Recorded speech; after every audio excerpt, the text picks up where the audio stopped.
Hey everyone, welcome to 2 Minutes Tuesday with Bala. Today we are going to look into Azure AI Foundry, different types of models.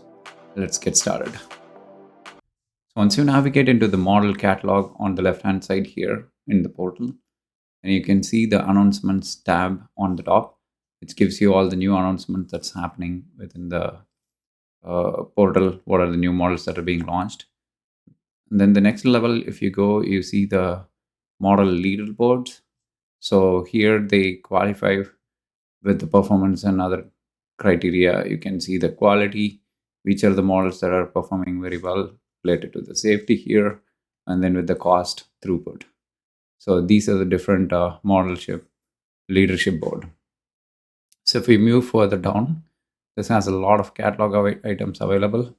So the easier way to navigate through this, either if you know the model, what you need, you can click on that with the benchmarks. Then and that could show all the details about that particular model. And then also the cost and other details are available here. The other way around, if you go and navigate into this collection tab, you can see I am just looking for something with Meta, then I can just choose that. That's going to filter down to the models that are provided by Meta. And navigate into the capabilities tab, you can see all agent supported, assistant supported, and reasoning.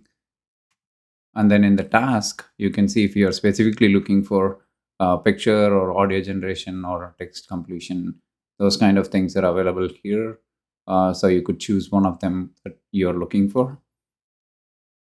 And sometimes you would like to need to fine tune the model for your custom needs.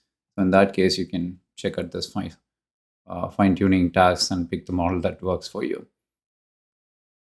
The last one is the licensing.